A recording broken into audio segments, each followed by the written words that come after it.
Wait.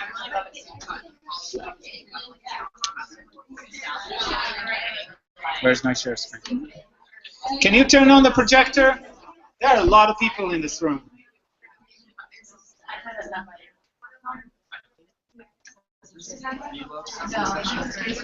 I have an iPad. Yes, I do. Oh, here. Oh gosh. We are? This is a big crowd, yes. Oh. We're on.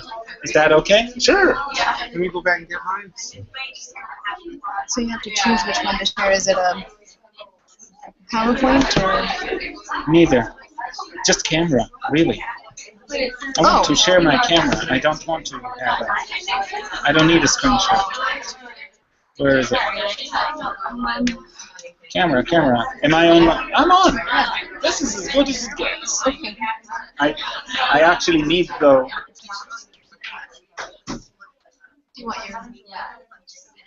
I need to see what they're seeing. That's my only problem.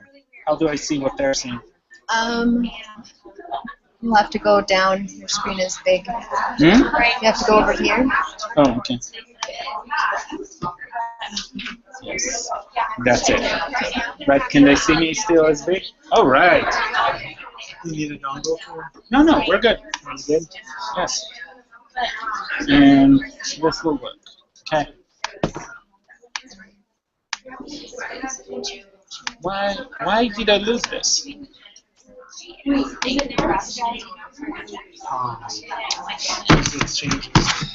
Changes the resolution.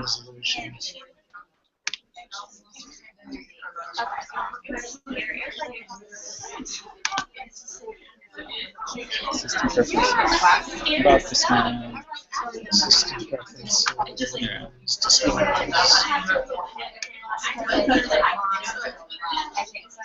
Show mirroring, that's fine. Arrangement, that's fine.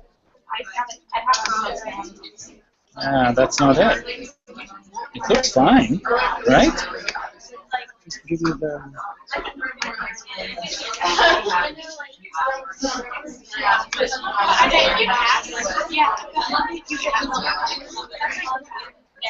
I don't want to do that.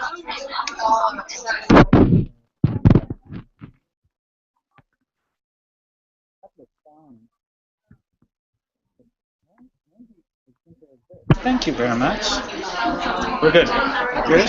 Okay.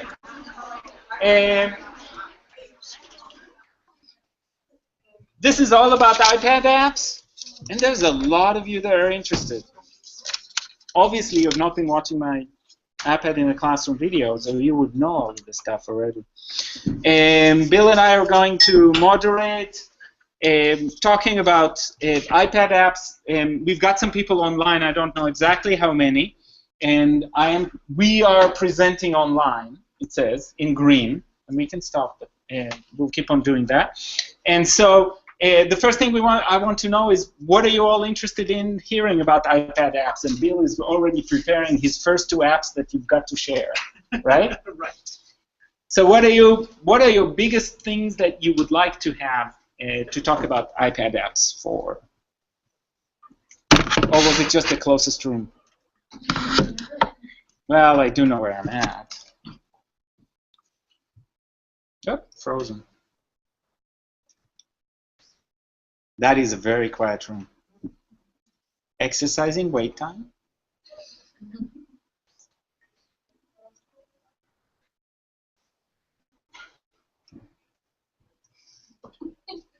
What are your favorite iPad apps, Guy? Favorite iPad apps? Wow, that's kind of hard. Favorite iPad apps is probably one of them is Flipboard. Flipboard is old, but if you don't have Flipboard, you should. Flipboard is a way to organize input, whether it's from a Twitter feed or from a...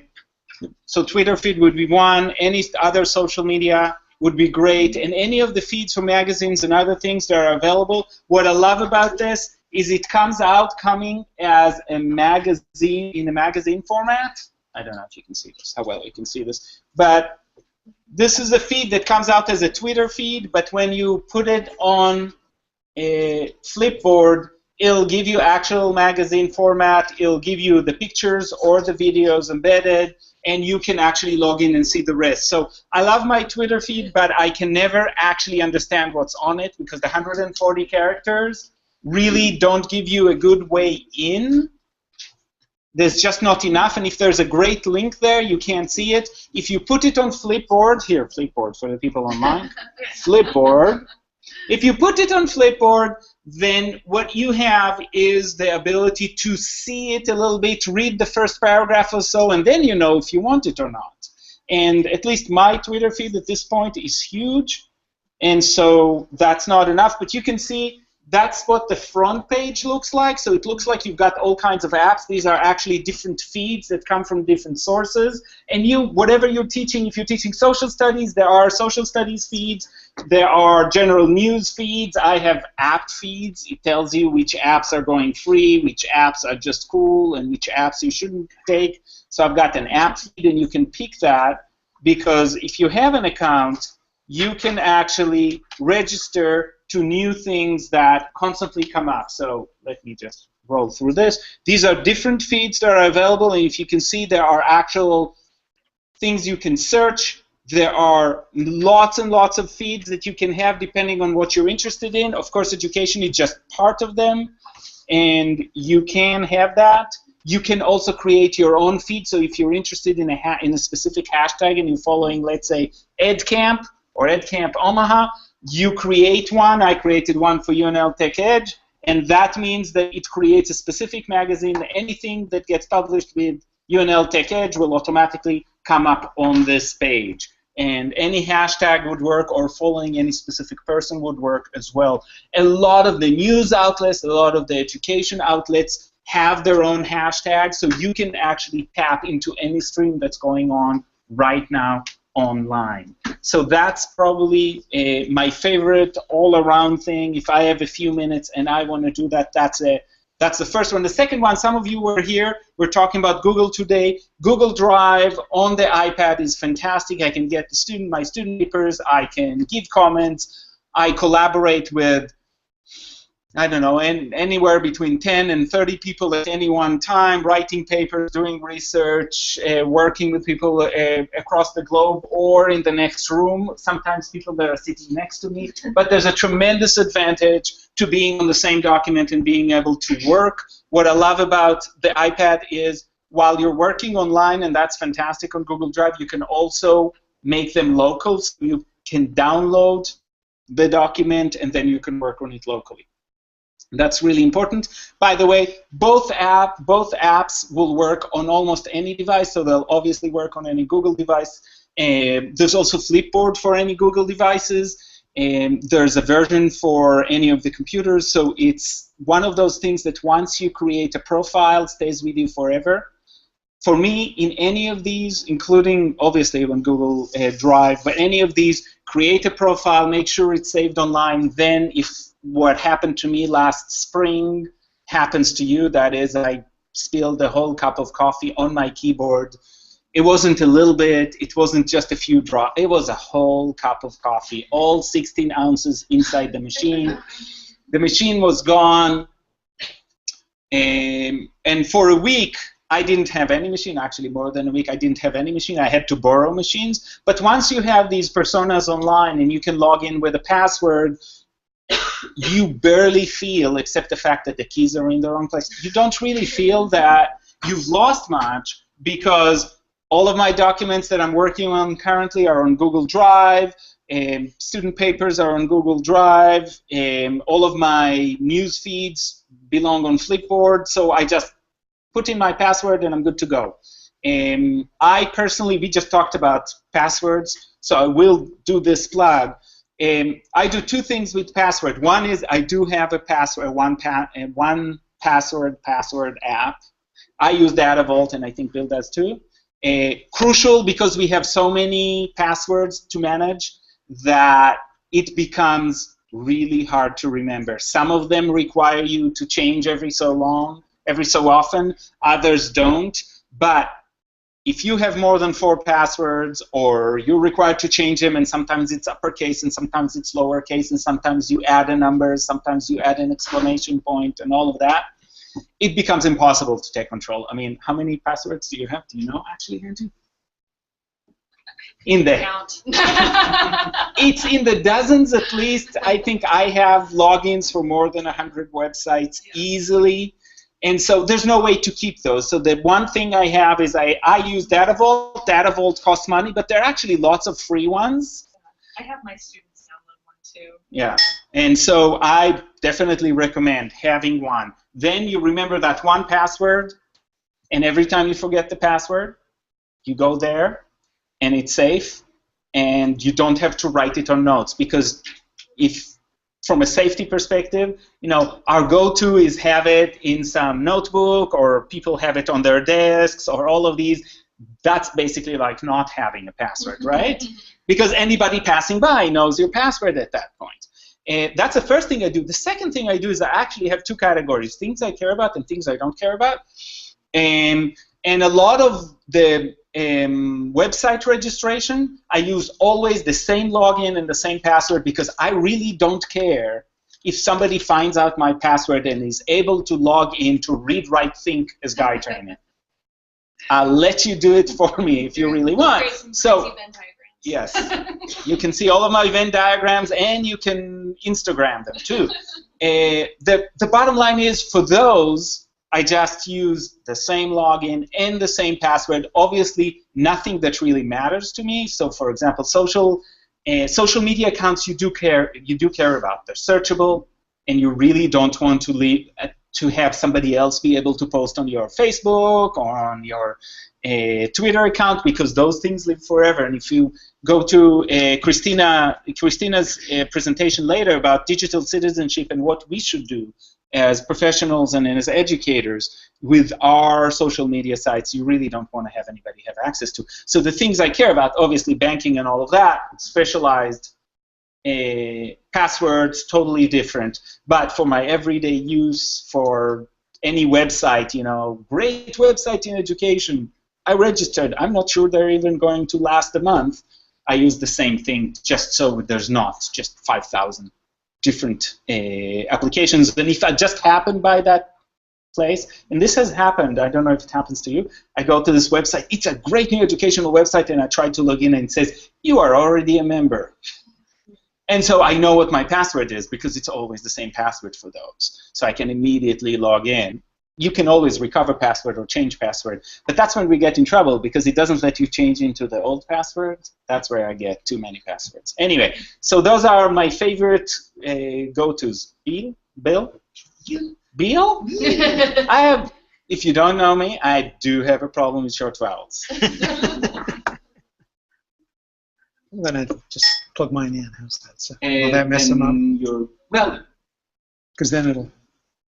They can see it, but then people online... Okay, do that. Do that. I know what to do. I know what to do. You know what to do. Yes.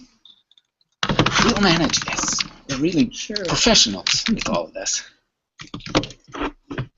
Yes, and we're working on getting Apple TVs so we can project without all of these wires.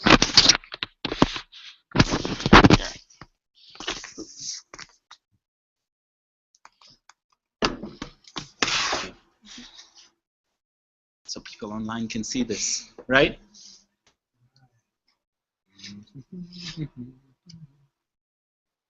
This is fantastic.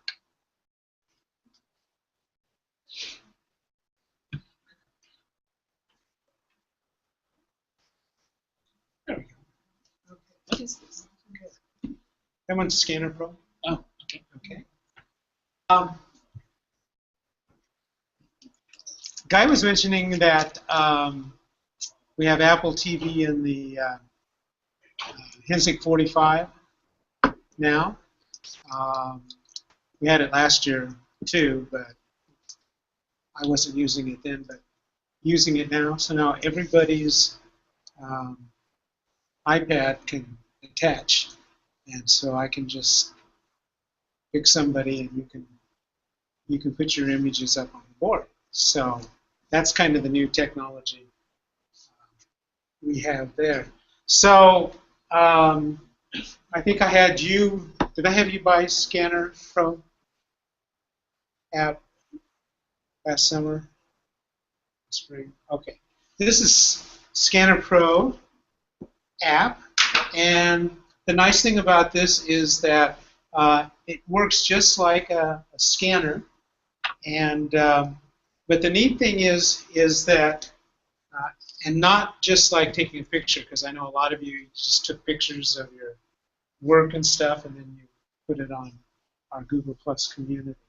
But this actually works like a scanner, so I can increase the size and then take another picture of it, however I want to do that as well. I can lighten or darken the shadows to make it a little bit easier.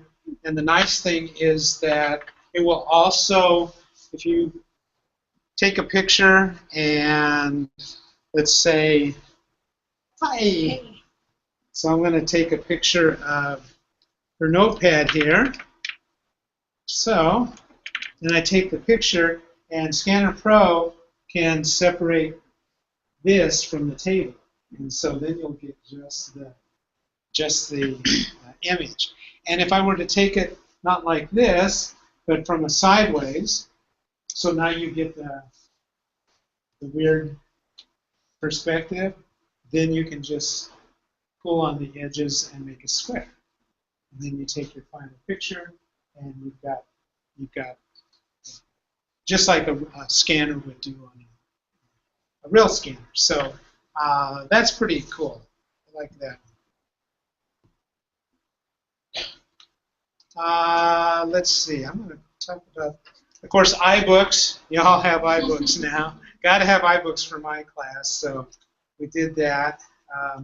Pentolmanate is a good one. I'll have to go through all of that.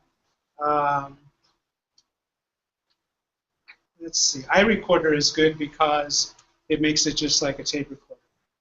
And so, and what you can do is you can buy a cool little microphone for your iPad now.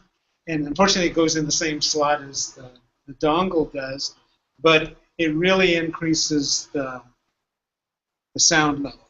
And so these things you have to be pretty close to hear it. So if you're working with your kids and stuff, it's called the Blue Mikey.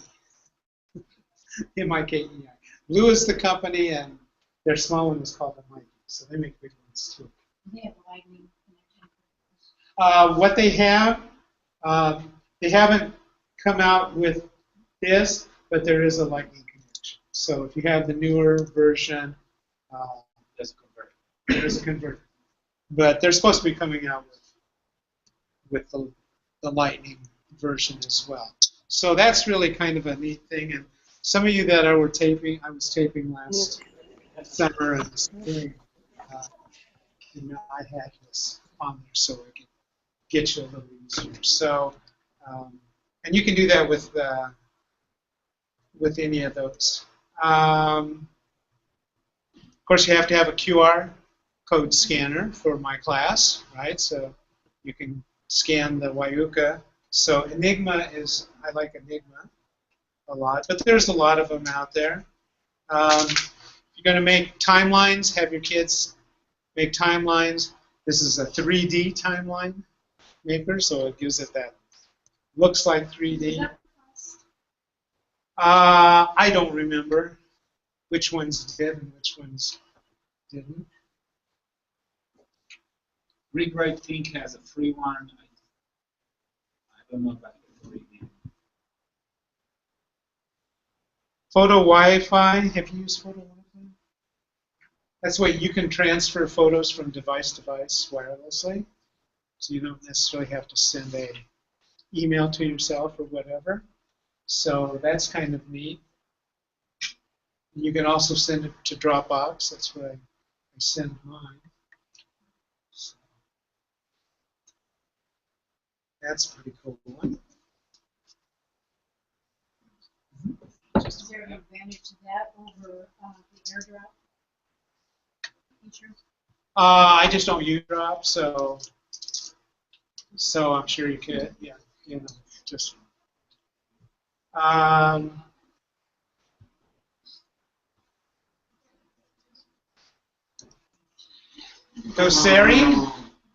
Doceri is nice because, and I use this in class.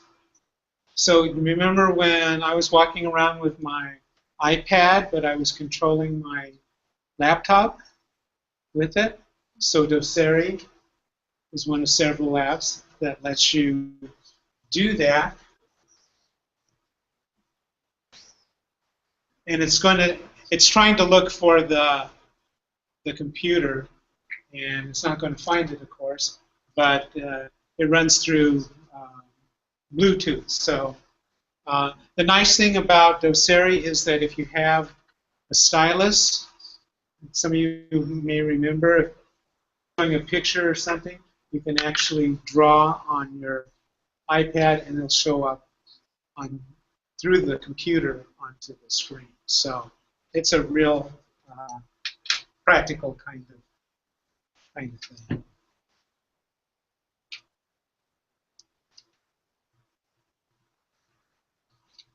Okay, here, my turn. Okay, go. My turn. Unless somebody wants to bring up. Is there something you want to bring up? Any apps that you found or That you're using gleefully? Go ahead. Zondel. I use Zondel. You can create different quizzes.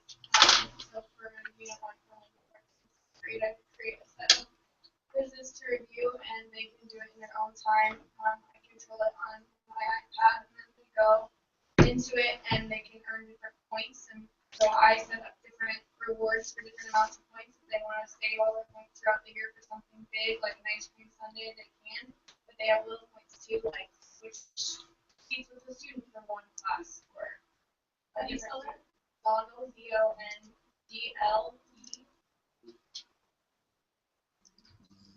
ZONDLE. This one? Yeah, Right up there? So Zondel, right? The kids they really like to earn different points and rewards. So And that's a way you to... can create your own rewards, so whatever you feel or whatever you're with. I hope you're okay with me not sharing mine. you have to go back into the data vault? No, I just do not necessarily want to share my password because it shows my password. Because I can't touch it. Okay. So I'm downloading that one, right? I wanted to talk about a few that I've seen used in classrooms fairly effectively. First of all, you're already on the on these kind of things. Nearport is a great app. Again, it can go on multiple devices, but it's mostly an iOS one right now. I'll keep the tour. Really, what you do is log in as teachers, students log in as students. To log in, they just need a room number. They don't need a password and all that. They don't need to remember anything. And what you do is you actually have a lesson that's being sent to all of their devices. So you have a class of devices. That's one way to communicate with students. And let me log in. If I can remember password. Yeah, that's the advantage of the one password. That was it. And you can see, I don't know if yours does, but you can actually share with, so you can open it so the things created are public. I would highly recommend, and like that you make public, if at all possible, so other people can copy it and use it, right?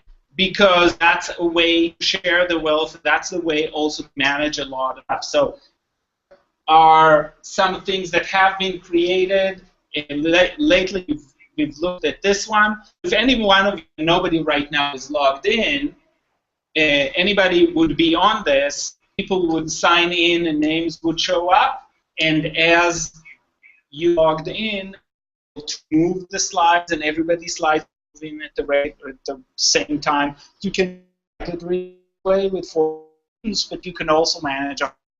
So now the presentation is very different because not everybody's looking forward. They're looking at their own device. It's closer. You can look farther. And one more thing is you can actually create interactive assignments in there. So you can go to a page where you have to circle the animal that makes the sound that comes out of the device, which happens here.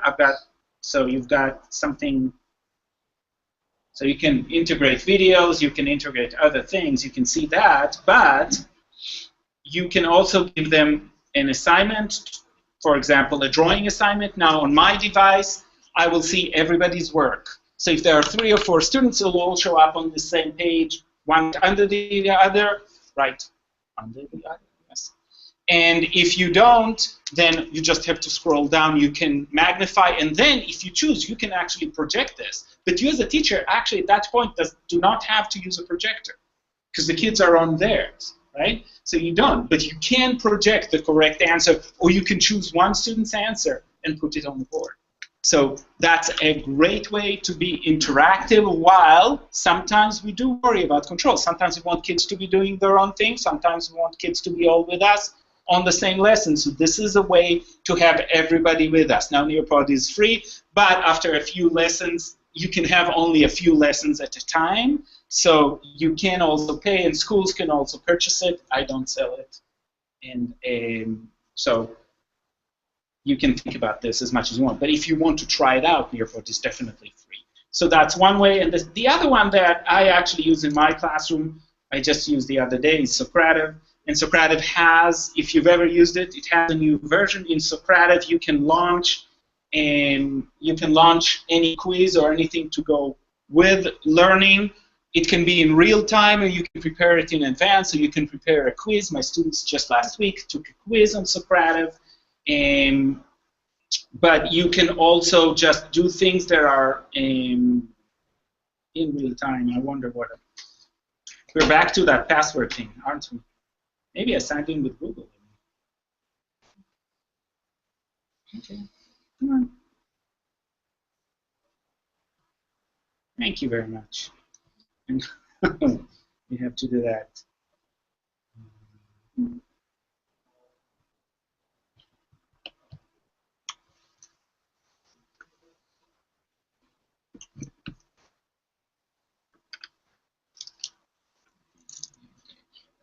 Let me in. It keeps asking me if I'm that excited. Come on.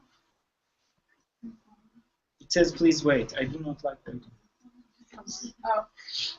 And by the way, Socrative works across devices, so you can actually have kids use old-time phones, not the ones that connect to the wall, but the ones that you can use a texting function to connect to it as well, but it works best with smart devices, but any device would connect to it. You just go to that, here, come on, and here it is.